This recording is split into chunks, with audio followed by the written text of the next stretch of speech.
The infantry rifle. The Army had a rifle. The Marines said no. They bought German. $3,000 apiece. The Army's own carbine costs $642. In the summer of 2017, the Marine Corps set out to buy the German rifles in bulk. The order could run past 50,000 rifles. No competition. The company that builds the Army's carbines was not allowed to bid. The refusal was not new. In Afghanistan, Taliban gun teams learned the exact reach of the Marine sniper rifle and set up just past it. The Marines could not reach them. The Army had fixed that problem years earlier.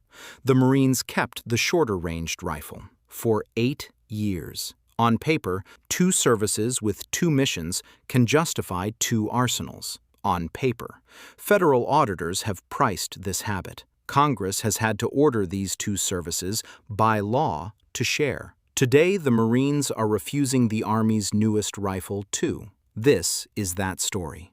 60 years of one country buying 2 of everything. A bullet war that ended in a federal courtroom. A camouflage pattern locked behind a patent. A $3,000 rifle that finally made Congress ask what America gets for paying twice. Iraq, 2003. 1 invasion, 2 American rifles. Army soldiers crossed the border carrying the M4 carbine. A carbine is just a shorter rifle. 14.5 inches of barrel, a stock that collapses, built for fighting out of trucks and hallways. In the same country, in the same month, Marines carried factory-new M16A4s, 20 inches of barrel, a stock that does not move.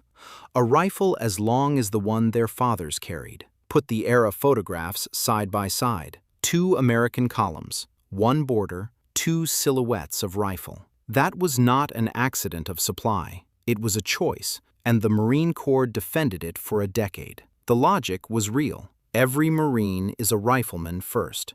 Every Marine qualifies at known distance ranges out to 500 yards, and a long barrel keeps the bullet fast enough to matter at that distance. Commandant James Conway said it plainly.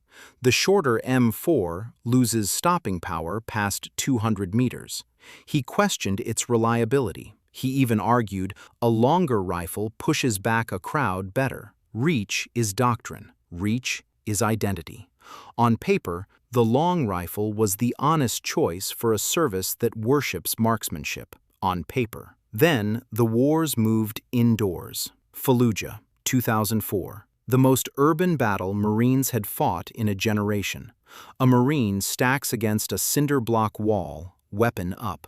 The muzzle clears the frame before his eyes do. 20 inches of barrel announcing him into every room, catching on door frames, on truck hatches, on the man behind him. The M16A4 was built to own the last 500 yards of open ground. The war handed Marines the last 5 feet of a hallway. Grunts said so, for years, in the plainest language infantry uses. Too long, too clumsy. Wrong for trucks, wrong for rooms. Marine Corps Times printed their complaints for a decade. Better reach on a range, wrong tool in a doorway. And here is the part that gives the game away. In October 2015, Commandant Robert Neller approved the M4 as the standard weapon for every Marine infantry battalion. The switch was done within a year. Half the force already owned M4s, so the Corps said the conversion cost almost nothing beyond moving rifles between units. The infantry got the carbines. The long rifles went to support units, the Marines least likely to ever clear a room with one. Nothing material changed between 2010 and 2015. Not the rifle, not the wars, not the complaints. The only thing that changed was the man at the top. The Marines did eventually carry the Army's carbine. That is true, and it matters. It also took them roughly a decade longer than the Army, through the most door-to-door fighting of the era. And when the surrender finally came, it was cheap, fast, and popular. The institution defended the long rifle for 10 years. Letting go cost it almost nothing, which means the holdout was never about money. It was about who the Marines refused to be. A service that carries what the Army carries. 2015, Headquarters Marine Corps. The M4 had finally won. It stayed the Marine rifle for less than 3 years, because the Corps had already found a way out. Not a carbine, not American. And this time, no competition at all. In February 2017, the Marine Corps asked industry about putting an automatic rifle in the hands of every infantry Marine. On the 11th of August 2017, the formal notice went up. The Corps intended to buy up to 50,814 rifles from Heckler & Koch of Germany. Sole source. One seller, no competitors, no bake-off. The M27, an HK-416 variant the Corps had been issuing in small numbers as a squad automatic rifle, would become the standard rifle of the Marine infantry. In South Carolina, the company that builds the Army's M4s read that notice. FN America wanted in. It was told its rifle would not even be tested. That is what sole source means in plain language. The government names the only company allowed to sell, then negotiates with the only company allowed to sell. The justification on file? The Corps already owned 5,636 of these rifles, and standardizing on anything else would cost too much and take too long. Sit with the shape of that argument. No one else could compete for the order because the Marines already owned the rifle no one else had competed against. FN protested to the Government Accountability Office. On the 12th of December 2017, the GAO denied the protest. Sole sourcing highly specialized equipment is allowed when competition would mean substantial duplicated cost and unacceptable delay. Nothing illegal happened. That sentence should be familiar by now. It is never the comfort it sounds like. The decision's own language tells you where the system's heart is. Highly specialized equipment. Substantial duplication of cost. Unacceptable delays. Every phrase true. Every phrase pointing away from the question nobody in the process was required to ask. Why does one country need 2 standard rifles at all? Congress noticed the price tag. On the 6th of March 2018, at a House Armed Services Readiness hearing, lawmakers read the numbers into the record. Around $3,000 per M27, $642 per M4. Representative Joe Wilson of South Carolina asked the question out loud. Do you believe it is the best option to not compete a contract that could be as many as 50,814 rifles? Be fair to the $3,000 figure. It was never just a rifle. The M27 package, as quoted, carried a premium optic and the fittings of an automatic rifle, and the Corps said so. Fine. Hold that defense in one hand, and then watch what happened next. 7 weeks after the hearing, the Corps announced the actual deal. 15,000 rifles for $29.4 million.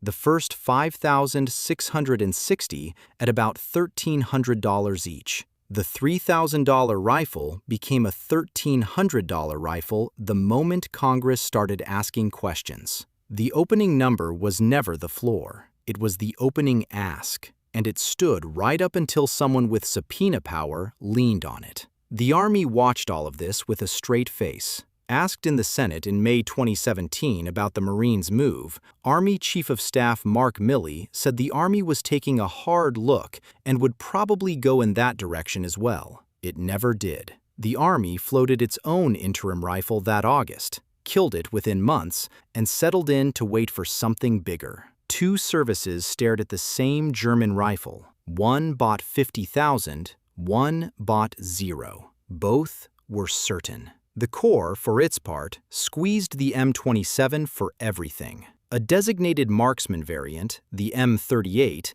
carried a precision optic and reached every Marine Expeditionary Force by April 2018. 1 German rifle, 3 jobs. Automatic rifle, service rifle, marksman rifle. The Corps did not just buy around the Army. It built a whole small arms identity out of the workaround. How the M27 got into Marine squads in the first place, the fight over what a squad's firepower should even be, is a story this channel has told on its own. So stack the chapter up. The Marines took a rifle bought as a machine gun stand-in and made it the service rifle through a side door, sole source, past the company that arms the Army, past a GAO protest, at a price that halved under the first real scrutiny. Ego wrote the requirement. Procedure blessed it. The taxpayer covered the opening ask. 2018, Quantico. The German rifles started arriving.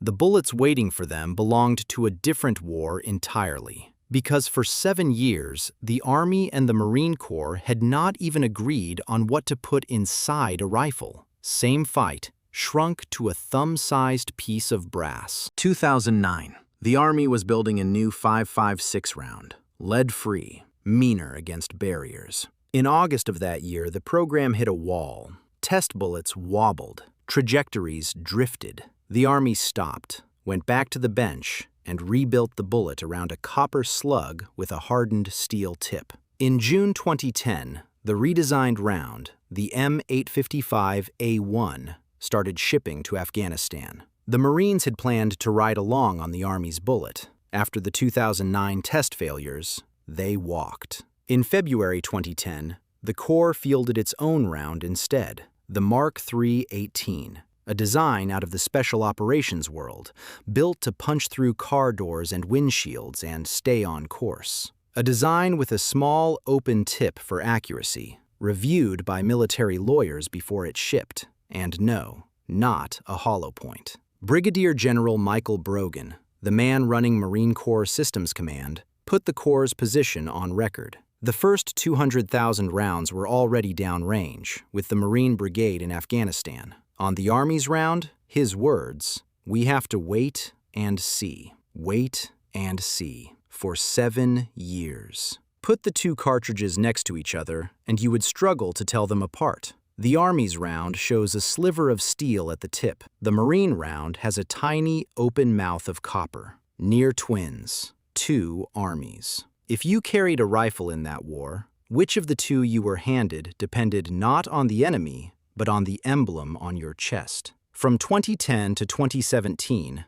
American riflemen fought the same enemy in the same country, sometimes on the same operations, shooting 2 different 5.56 rounds, 2 development programs, 2 production lines, 2 supply chains, flying pallets of nearly identical ammunition into the same war under 2 different stock numbers. 2 answers to 1 question, each defended by a building full of people whose careers depended on the answer staying theirs. Years later, a defense headline finally asked which service had the better bullet. The honest answer? The country paid for both programs to find out. It took an act of Congress to call time.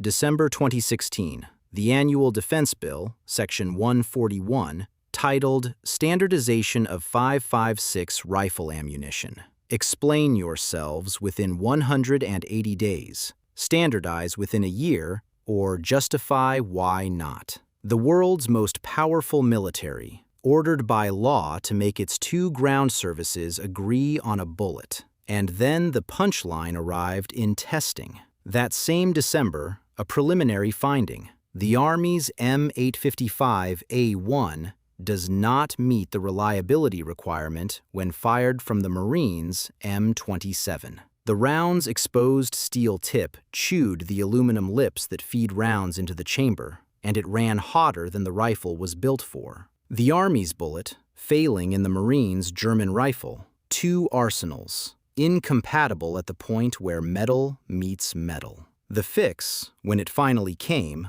was almost insulting. A Magpul polymer magazine, the kind you can buy in a sporting goods store, holds the round off the feed lips. The Army adjusted the cartridge. A Marine gunner said the quiet part out loud. The problems were the magazines and the round, not the weapon. In December 2017, the Marines formally adopted the Army's bullet. 7 years of parallel ammunition ended by congressional order and a better magazine.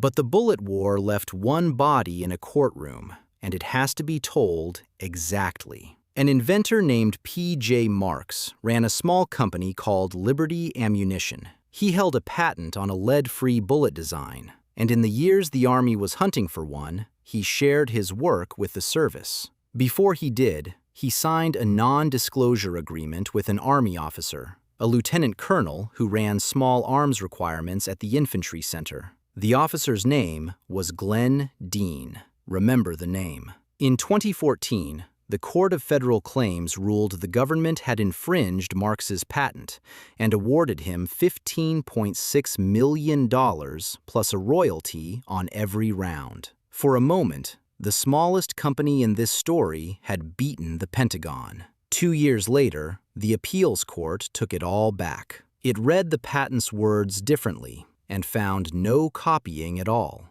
And on the confidentiality agreement, both courts said the same thing. No binding contract had ever formed, because the officer who signed it had no authority to bind the United States. Think about that. A private inventor and an Army officer signed a confidentiality promise. When that promise reached a courtroom, the government's winning argument was that its own officer's signature could not bind it. Legally sound, completely documented. That is how much a handshake with the institution weighs when the institution finds it inconvenient. The government was cleared. Liberty recovered nothing. What remains is the posture. 7 years of 2 bullets, a congressional order to converge, a feed lip fix from a sporting goods shelf, and an inventor holding a signature the government successfully argued was weightless. 2017, 1 bullet, at last, for both services. The snipers had been waiting far longer than that.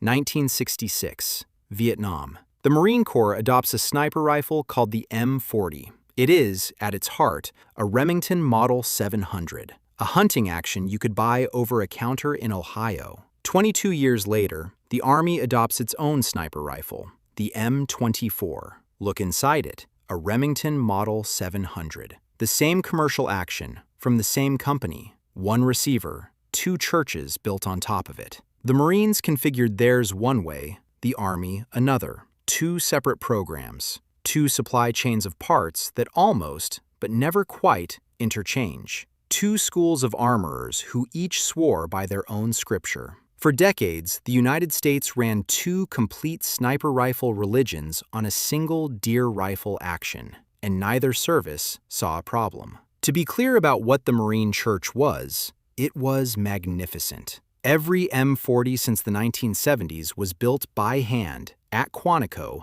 by Marine armorers with the job code 2112, the Precision Weapons Section, a workshop with a lineage running back to 1966, truing actions and bedding barrels 1 rifle at a time. The first order was about 700 rifles, then the A1 in the 70s, the A3, the A5, the A6. Each generation reworked on the same benches by the same job code for 50 years. Craftsmanship worth a documentary of its own. On paper, a hand-built rifle from Quantico is everything right about the Marine Corps. In the field, that workshop became the reason for what comes next. The M40 fires 7.62. Past 800 meters, roughly 1,000 on a good day, it runs out of authority. In 2010, the Army fielded a new answer, a rebuilt sniper rifle in .300 Winchester Magnum, reaching hundreds of meters further. This channel has told the M24 story on its own. What matters here is the date, 2010. The reach problem was solved, bought, and in Army hands. Now go back to the ridgeline from the opening, because you have earned the full version. Afghanistan, you are a Marine sniper. Through your scope, you can see them, a Taliban machine gun team, setting in without hurry. At a distance they have paced out precisely. They know what an M40 can do. They are standing just past it. Their rounds fall on your position. Yours fall short of theirs. The answer to this exact picture exists. It has existed since 2010. It is in the other service's arms room. You call for air or artillery, and you wait. Reporters got hold of that picture. A Washington Post story put the outgunned Marine sniper in front of the public, and by June 2015, Marine Corps Times was printing the debate out loud. Marine snipers outgunned, and the institution debating whether that was a problem. The Marines stayed on the 7.62 M40 for 8 years after the Army moved. 8 years of a solved problem, unsolved on one side of the wire, because the solution had the wrong service's name on it. In April 2018, the Corps finally bought Reach, a .300 Winchester Magnum rifle out of the Navy and Special Operations world, and its own announcement conceded the point, promising capabilities similar to the Army rifle fielded 8 years before. Nobody can put an honest dollar figure on what the two-church arrangement cost, and an invented number would be worse than none. Count the structure instead. 2 armorer pipelines, 2 spare parts chains, 2 match ammunition tails, 2 test programs. All of it duplicated, for decades, on top of the same civilian receiver. And then watch how the story actually ends, because neither church won. In 2019, Special Operations Command picked a new multi-caliber sniper rifle, the Barrett Mark 22. In 2021, both services followed. The Army ordered 2,800 of them. The Marines requested about 250, and by November 2024, the Mark 22 was fully operational in the Corps, a year ahead of schedule, closing out the hand-built M40 line 58 years after that first 700 rifle order. This is where the whole video snaps into one picture. After more than half a century of separate sniper rifles, the two services finally carry the same one. Neither of them chose it. A third command, one that belongs to neither service, made the choice, and both fell in line behind it. The rivalry did not end because someone won the argument. It ended because someone else took the decision away. 2024. Quantico. The last hand-built rifles age out. The benches go quiet. The pistols tell the same story in miniature, and the ending has a twist. 2012. The Army is mid-stride on a joint program to replace the Beretta M9 for everyone. That same July, the Marine Corps signs its own contract with Colt, up to $22.5 million for the M45A1, a railed, rebuilt M1911. A 100-year-old design, about $1,875 apiece, bought new for Marine special operators in the middle of the polymer striker pistol era. While one service designed the future, the other ordered a fresh run of 1911. Then, for once, the pattern broke. In 2019, the Marines simply took the Army program's result, the M18, the compact version of the new service pistol. By October 2022, it had replaced every other handgun in the Marine inventory. The M9s,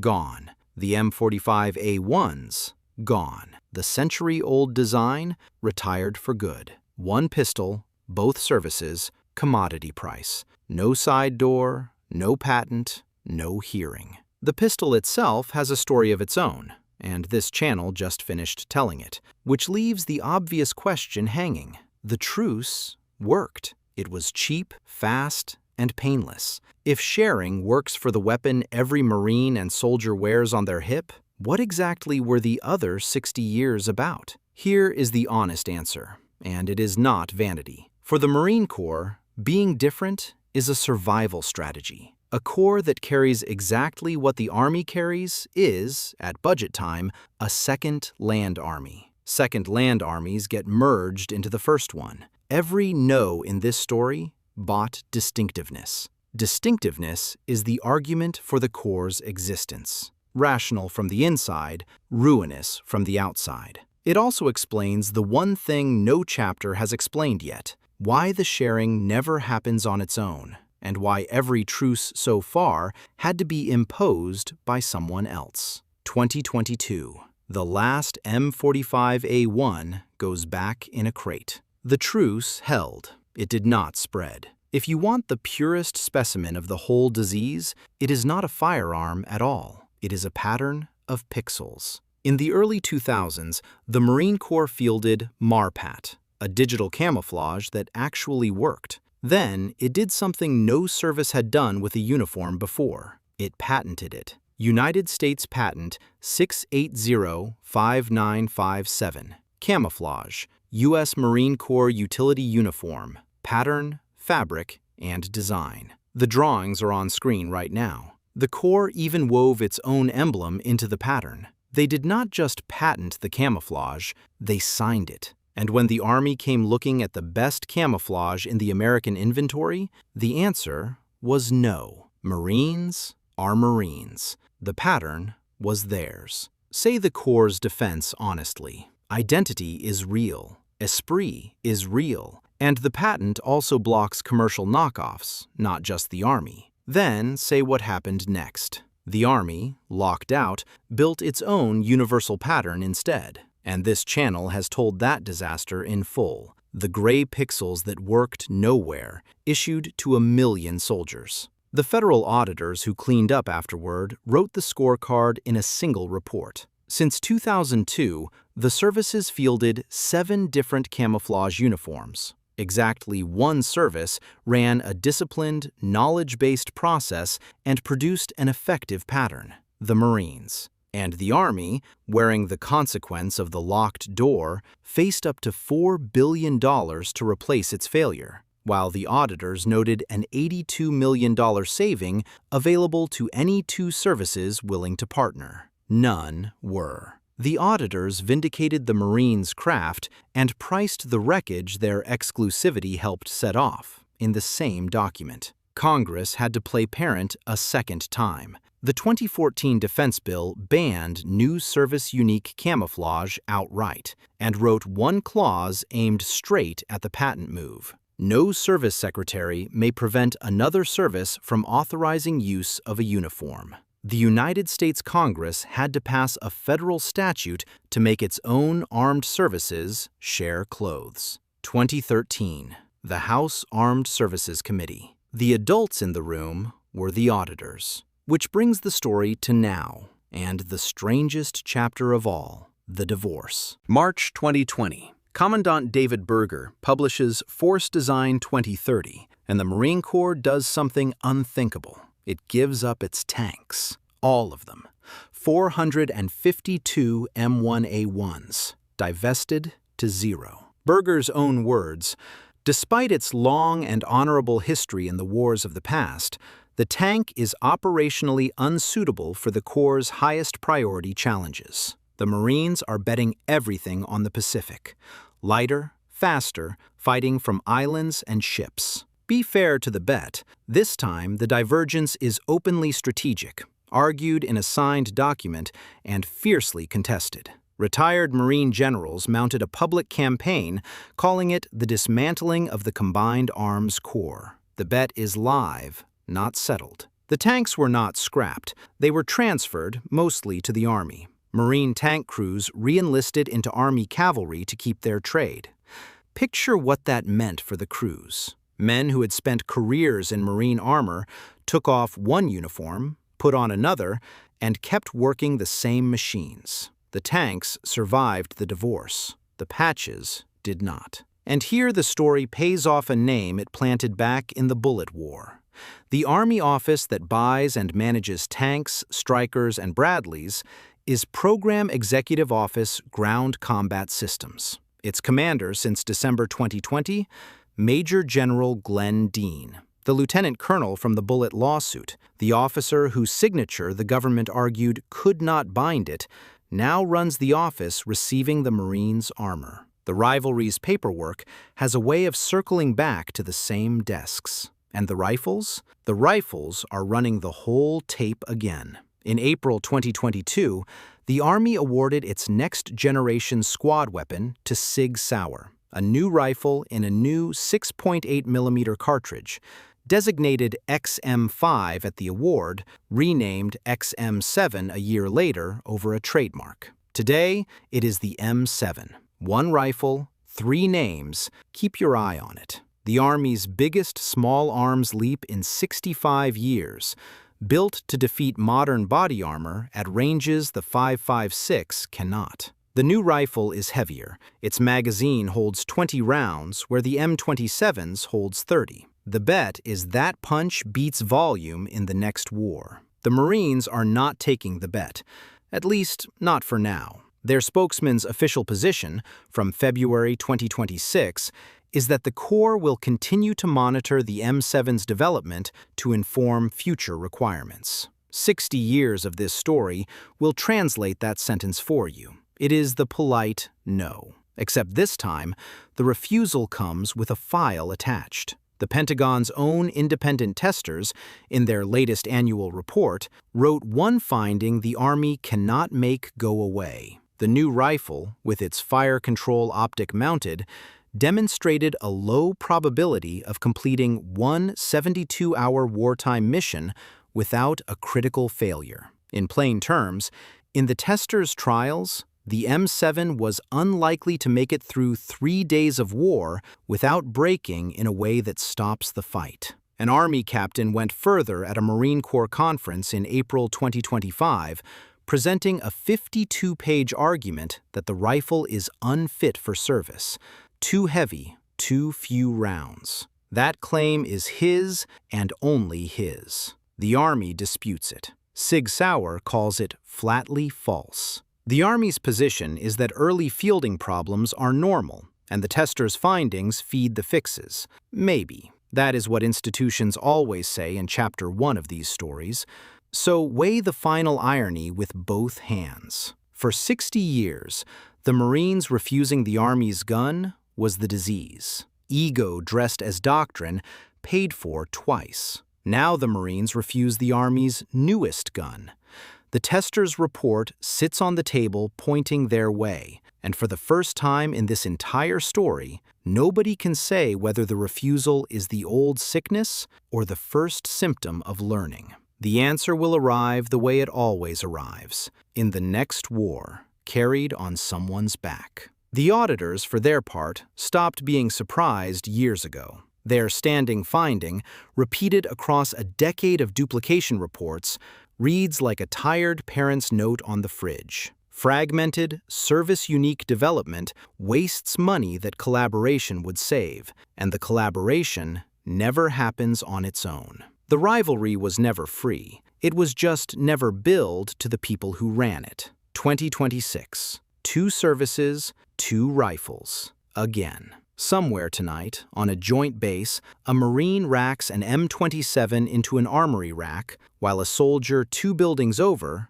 cleans an M7. 2 rifles, bought by one country to fight one enemy, chosen by 2 institutions that spent 60 years proving they would rather pay double than agree. The Army and the Marine Corps never lost a battle to each other's guns. The only combatant who lost every round was the one who paid for both arsenals. Same wars, same wallet, same enemy downrange. 2 answers every time. Congress wrote sharing into law, and the services shared exactly what the law demanded. A third command picked a sniper rifle, and both services saluted. The divorce is total now. Tanks gone, calibers split. And the one thing 60 years of this story guarantees is that neither side believes it has anything left to learn from the other. The bill for that certainty is still open.